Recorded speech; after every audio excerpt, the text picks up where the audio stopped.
지금 이 시대를 어떻게 표현할 수 있을까? 유다서 말씀을 보면 이런 표현이 있습니다. 아주 충격적인 표현인데요. 바람에 불려가는 물 없는 구름이요, 또 죽고 또 죽어 뿌리까지 뿌리 뽑힌 열매 없는 가을나무요. 이단이 성행하고 그리고 자기 배를 위하고 하나님은 잃어버리고 세상 일에 매여 쾌락을 쫓아 삶을 살아가는 시대. 유다서에서 유다는 바람에 불려가는 물 없는 구름이라고 표현하고 있고, 구름인데 물이 없어요.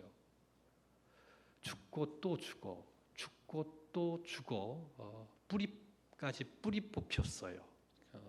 그러니까 뿌리가 뽑힌 나무. 근데 그 나무가 가을나무예요. 가을나무인데 열매가 없어요. 이 표현은 아주 가장 비극적인 표현이다라고 이야기할 수 있습니다. 그러니까 우리가 지금 살아가고 있는 시대가 더하면 더했지 그보다 덜하지 않다라고 생각이 됩니다. 신방을 갔는데 교회 나오다가 안 나오는 자녀가 그런 얘기를 했대요. 근데 충격적으로 저희한테 다가왔어요. 잊을 수가 없어요. 아직도 교회 나가? 아직도 교회 나가. 이 표현이 과연 교회에 소망이 있느냐? 그러니까 사회적 평가, 교회에 대한 사회적 평가가 그 정도인 거지요. 뭐 하려고 교회에 나가냐고. 어쩌면 우리 기성세대보다도 학교 생활을 하고 있는 우리 중고등부 학생들, 여러분들의 친구들한테 그런 얘기를 아주 리얼하게 듣고 있지 않을까라는 생각도 해보게 됩니다. 너 교회 나가? 왜 나가? 뭐 하러 나가? 뭐 그런 표현인 거지요. 마치 교회 나가는 것이 죽은 글씨처럼 딱 박혀서 정신없는 애가 나가는 것처럼, 아니면 거짓말에 속아서 나가는 그런 모양으로 생각 없이 교회 나간다라는 그런 평가를 받고 있는 그런 시대가 오늘 이 시대라고 이야기할 수 있습니다. 사사시대에 나와 있는 마치 그 다른 세대라고 이야기하는 것을 전적으로 공감하며 수긍하지 않을 수 없는 그런 시대라고 말할 수 있습니다. 예레미야 시대가 그랬습니다. 예레미야가 활동했던 그 시기에 대해서 오늘 예레미야서 1장 말씀을 이야기하고 있는데, 시드기야 제11년 말까지라고 되어 있습니다. 시드기야 제11년, 시드기야가 세상을 통치한 그 11년의 그 시간은 언제의 시간이냐면 남쪽 유다가 바벨론에 의하여 멸망당하기까지인 거지요.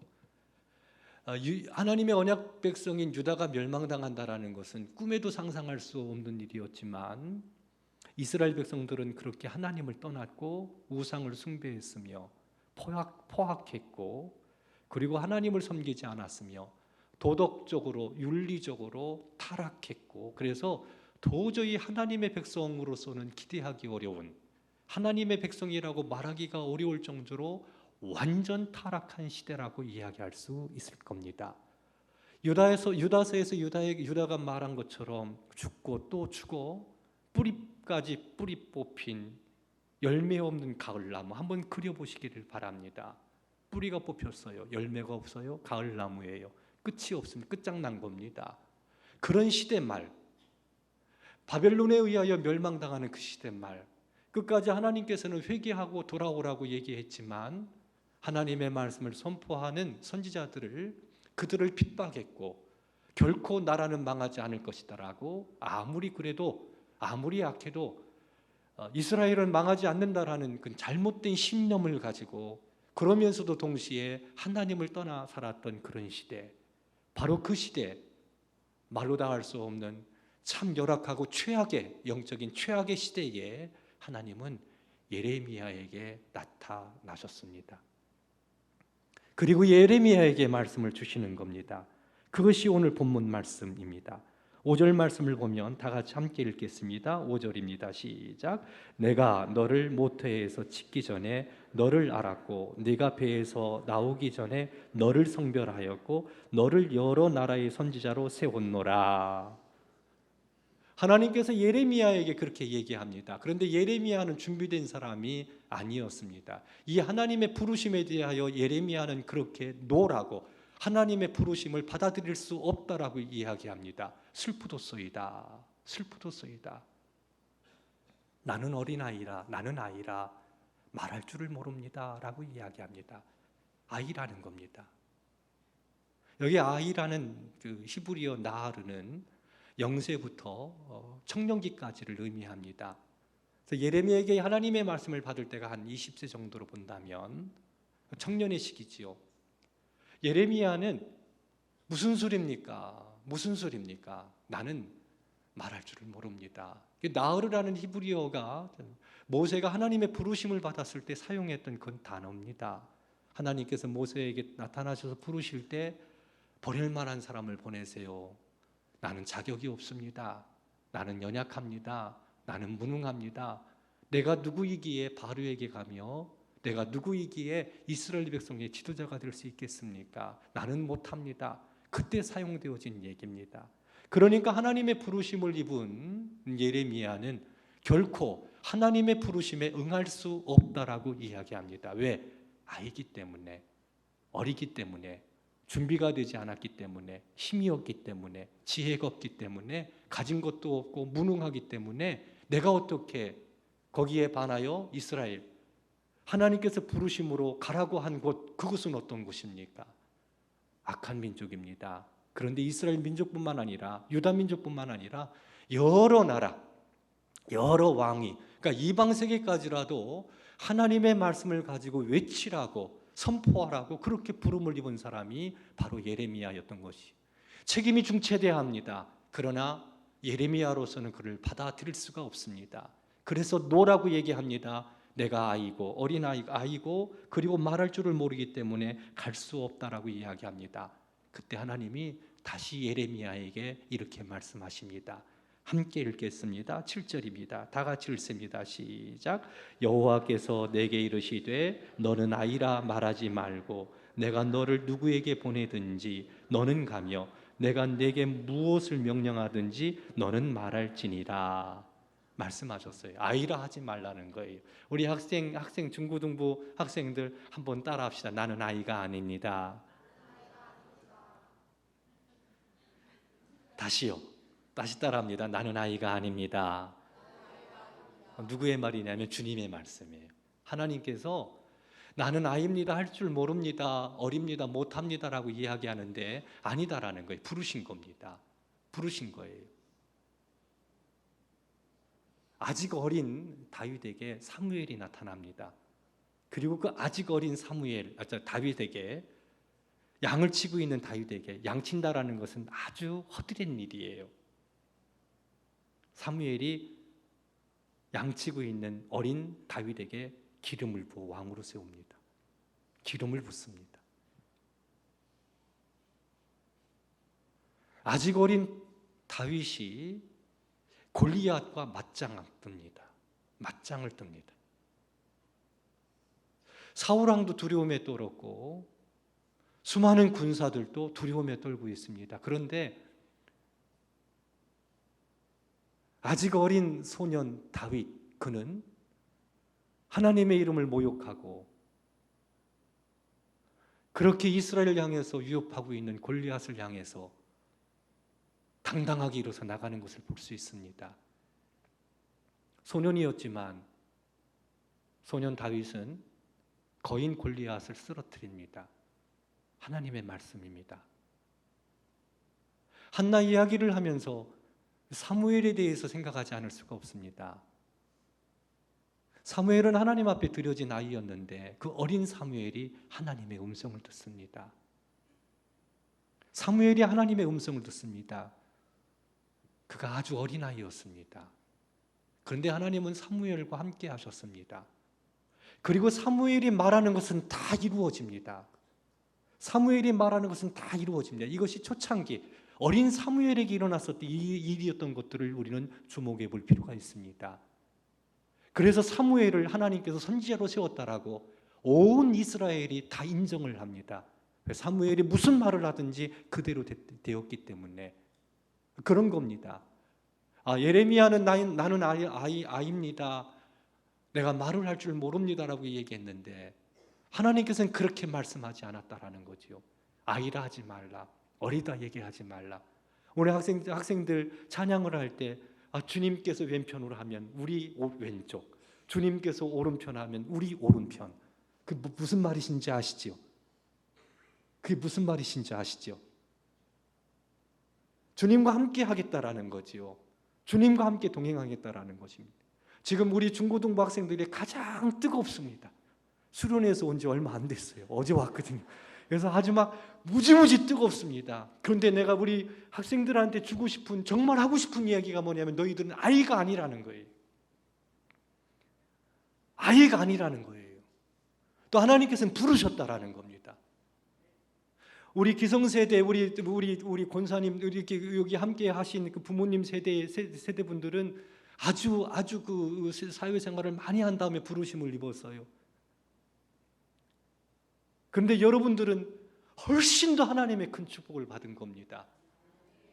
여기 앉아있어 예배를 드린다라는 것, 하나님의 은혜가 아니면 아니고, 내가 예수 그리스도의 복음을 듣고 구원받았다라는 것, 하나님께서 함께 하시지 않으면 결코 일어날 수 없는 사건이고, 수련회에 가서 은혜를 받았다라는 것, 많은 아이들이 있지만 그 가운데서도 내가 은혜를 받았다라는 것, 그 수련회에 함께 했다라는 것, 그것 자체로만 가지고도 하나님께서는 나를 알고 계셨고, 하나님은 나를 택하셨고, 하나님은 나를 사랑하셨고, 동시에 나를 부르셨다라는 것,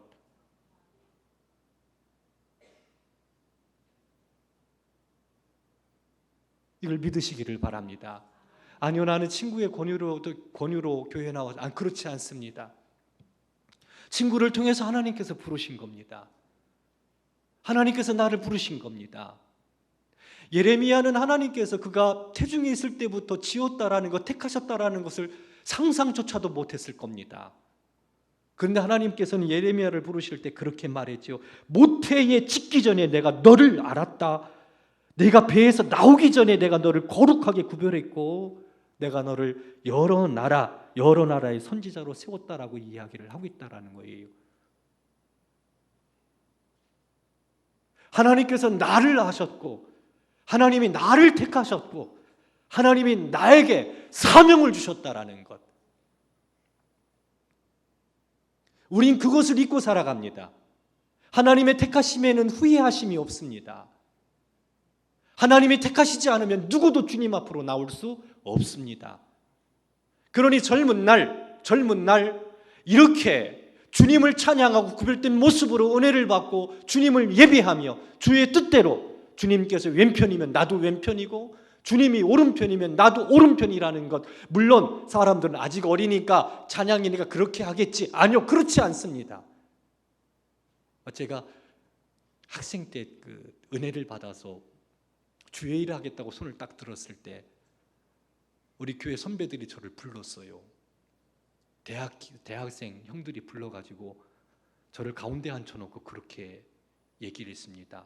너 그게 뭔 줄 아냐? 기분에 따라서 그렇게 할 일이 아닌데 너 어떻게 하려고 주의 일을 한다라고 손을 번쩍 들었느냐? 너 참 철딱선이 없다. 그게 어떤 것인지. 아마 지금 찬양하고 주의 뜻대로 살겠다고 하는 이 학생들을 바라보는 어른들의 마음, 그 마음이 바로 그 형들의 마음이었을 겁니다. 근데 어떡하지요? 그때 제가 헌신했던 그 마음이 지금까지도 한 번도 변함이 없었다라는 것, 헛된 것이 아니었다라는 것, 하나님께서 나를 불러주셨고 그 마음을 주셨다라는 것, 그리고 그 마음, 주신 그 마음대로 이끌어 주셨다라는 것. 우리 학생들이 오늘 예레미야에게 말씀하신 이 말씀을 가슴속에 새겼으면 좋겠어요. 하나님은 여러분들의 꿈이 있습니다. 정말 험한 시대, 그 세대가 오고 있는데 거기 구루토기처럼 그 시대를 밝히고 빛내게 하고 소금과 빛으로서의 사명을 감당하도록 여러분들을, 여러분의 어머니 모태로부터 여러분들을 지으셨고, 여러분이 태어날 때 여러분들을 그렇게 거룩하게 구별하셨고, 또 여러분들에게 그 선지자로서의 그 귀한 사명, 하나님의 사람으로서 새롭게 하는 귀한 사명을 맡겨주셨다라는 것. 아이, 몰라요. 내가 누군데요? 내가 뭔데요? 예레미야 그렇게 얘기했지요. 나는 아이입니다. 말할 줄을 모릅니다. 그렇게 얘기할 수도 있을 거예요. 근데 하나님은 또 그렇게 말씀하셔요. 아이라 하지 말라고. 아이라 하지 말라고. 내가 어디로 너를 보내든지 가고, 무슨 말을 주든지 너는 그 말씀대로 따르라고. 그 부름에 아멘으로 응답하시기를 주의 이름으로 축원합니다. 약속하셨어요. 다윗과 함께 하셨던 그 하나님이, 야 예레미야야, 내가 너와 함께 할 거다. 내가 너와 함께 할 거야. 너는 어리다고 얘기하지만 내가 너와 함께 할 거야. 그리고 내가 너를 구원할 거야. 두려워하지 마. 내가 준 말씀을 선포하라고. 내가 준 말씀을 선포하라고 그렇게 이야기하고 격려하고 축복하는 그런 하나님의 모습을 오늘 말씀을 통해서 볼 수가 있습니다.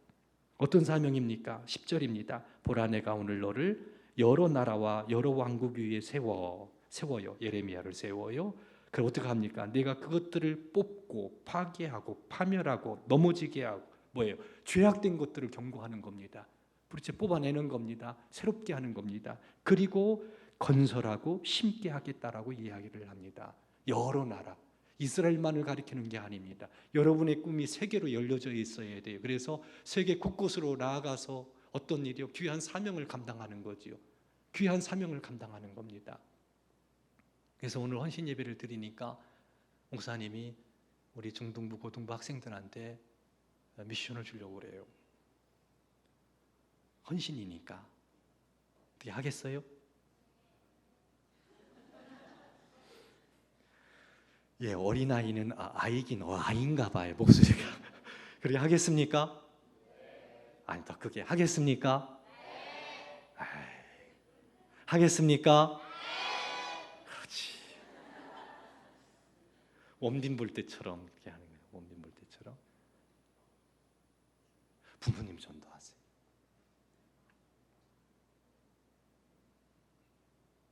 예수 믿지 않으면 불행한 거예요. 말씀드렸죠. 죽고 또 죽고 뿌리 뽑힌 열매 없는 가을나무.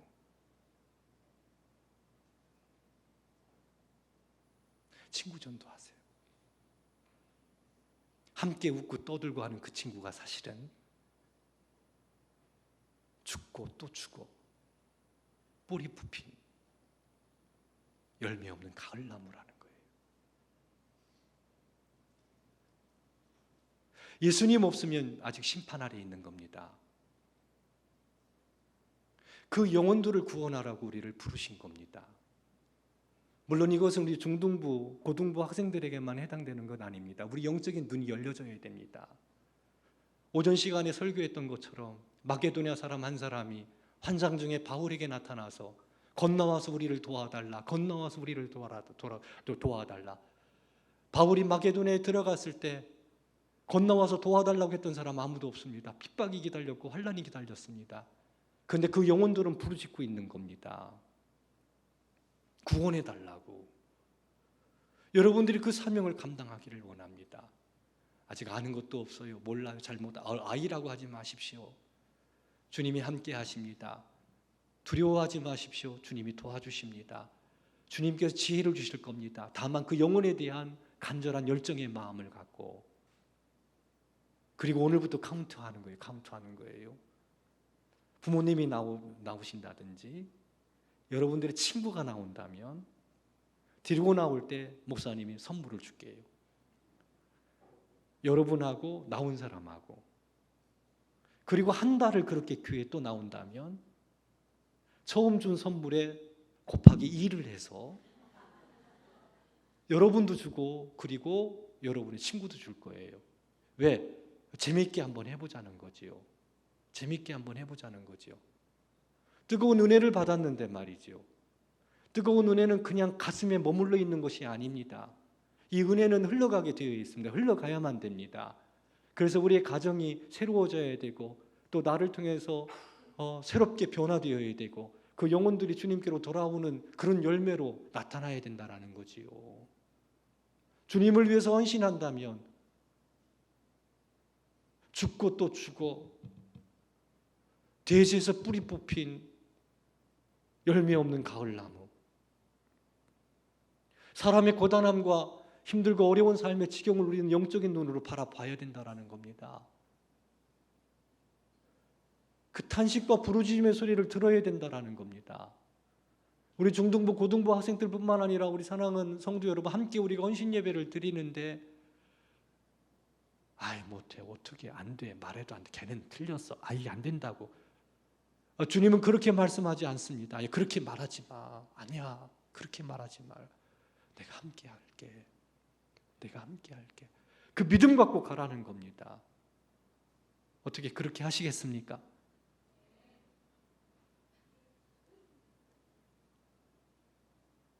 그렇게 하시겠습니까?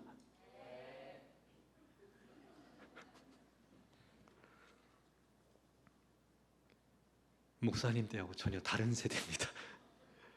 한번 해보세요. 그러면 더 뜨거워지고 더 열정이 가득할 겁니다. 놀라운 은혜가 함께 할 겁니다. 다만 전제되는 게 있어요. 늘 하나님과 함께 하셔야 됩니다. 늘 하나님과 함께 하셔야 됩니다. 주의 말씀에 깊이 들어가셔야 됩니다. 묵상해야 되고 기도해야 되고 주님과 함께함에 행복과 기쁨 가운데서 그 안에 머물러 있어야 됩니다. 그리고 주신 사명, 감당을 해야 됩니다.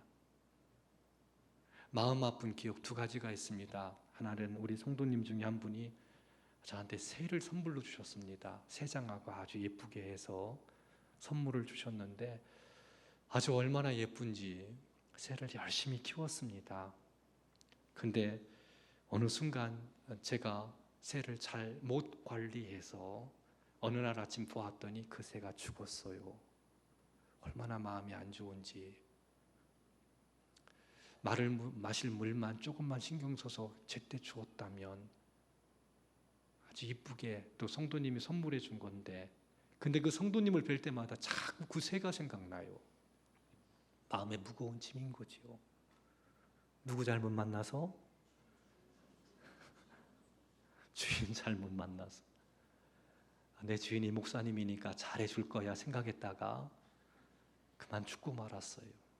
또 한 가지 기억, 우리 장로님이 저한테 사무에도 아주 예쁜 개를 선물을 해주었어요. 그 사무에들을 열심히 키웠습니다.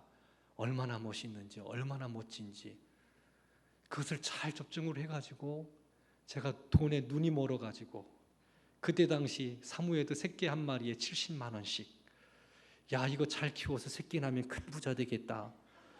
그렇게 하고선 접종을 하고서는 어떻게 했는데 12월 31일 날 그 사무에드가 장상 몇 마리를 낳냐면 7마리를 낳았습니다. 7마리.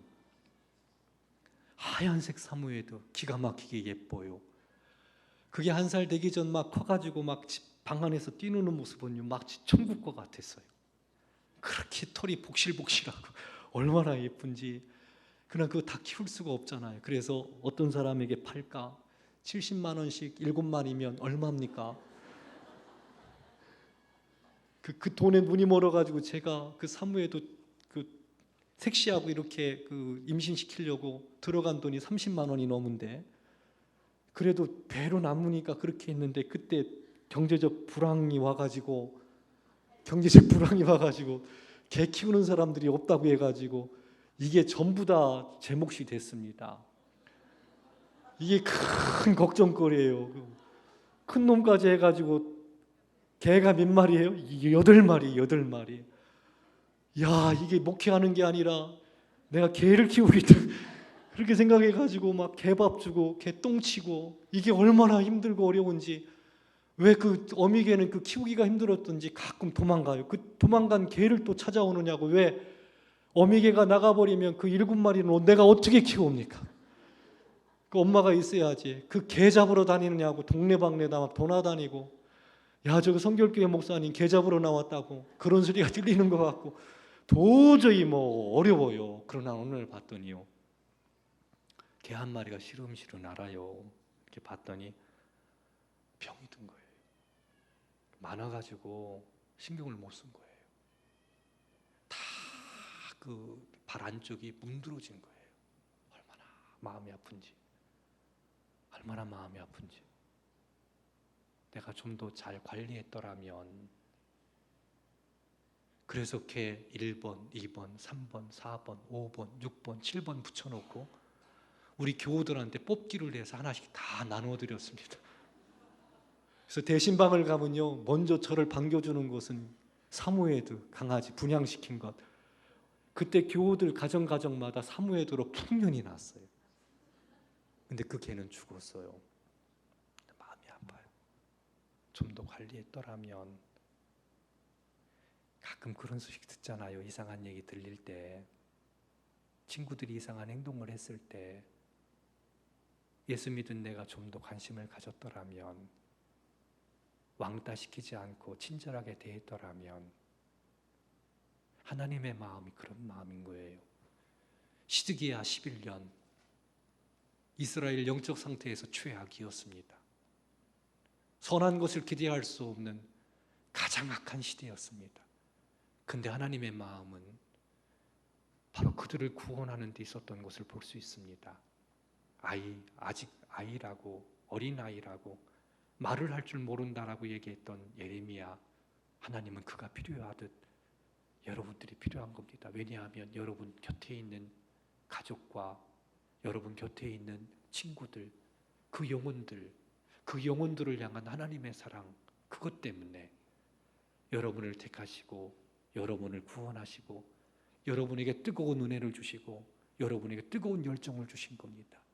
그것을 이제 친구들한테 가서 주님께로 이끌어야 됩니다. 사랑으로 인도해야 됩니다. 잘 돌봐야 됩니다. 아직 때가 아니라고, 아직 어리다고, 아직 아이라고 무관심하게 방치해 두고 관심 두지 않는다면, 저는 지금도요, 그 새하고, 죽은 새하고 병들어 죽은 그 개가 생각이 납니다. 그리고 좀 아쉬워요. 좀 더. 그 영적으로 목사니까 생각할 건 아닙니까? 많은 생각을 하게 됩니다. 그런 경우들이 참 많습니다. 무관심하게 아직 준비가 안 됐다고, 나는 아직 어리다고, 나는 아직 부족하다고, 그와 같은 일들을 내가 어떻게 할 수 있냐고 그렇게 말하지 말고, 나를 택하셔서 축복해 주신 주께서 함께 하심을 믿고, 내가 말할 때 사랑으로 섬길 때 그 주님께서 그 사람 마음 가운데 역사하실 그 소망을 품고 말씀대로 무엇을 하든지 어디를 가든지 다 같이 말씀을 함께 읽도록 하겠습니다. 7절입니다. 다 같이 읽습니다. 시작. 여호와께서 내게 이르시되 너희는 아이라 말하지 말고 내가 너를 누구에게 보내든지 너는 가며 내가 내게 무엇을 명령하든지 너는 말할지니. 이어 읽습니다. 너는 그들 때문에 두려워하지 말라. 내가 너와 함께하여 너를 구원하리니 나 여호와의 말이니라. 이 말씀을 가슴에 품고 아이라 하지 말고 주님의 부르심에 순종해서 어디로 가라 하든지 누구에게 보내든지 무슨 말을 주시든지 주의 말씀을 따라 함께해서 온전히 주의 이름을 드러내고 그냥 있다 사라지는 그런 존재가 아니라 하나님의 손에 붙잡힌 바 되어 마음껏 쓰임받는, 그래서 친구의 영혼을 구원하고 네가 예수 믿으면 너와 네 집이 구원받는다라는 주의 말씀대로 나를 통해서 온 가족 식구들이 구원함에 이르는 아름다운 소망을 품고 귀한 사명을 감당할 수 있는 우리 중등부 학생, 고등부 학생, 우리 사랑하는 성도 여러분들 되시기를. 아이라 하지 마십시오. 아이라 하지 마십시오. 주님께서 목적을 가지고 우리를 부셨다라는 것을 분명히 마음 깊이 되새기고 귀한 사명에 함께 할 수 있기를 주의 이름으로 축원합니다.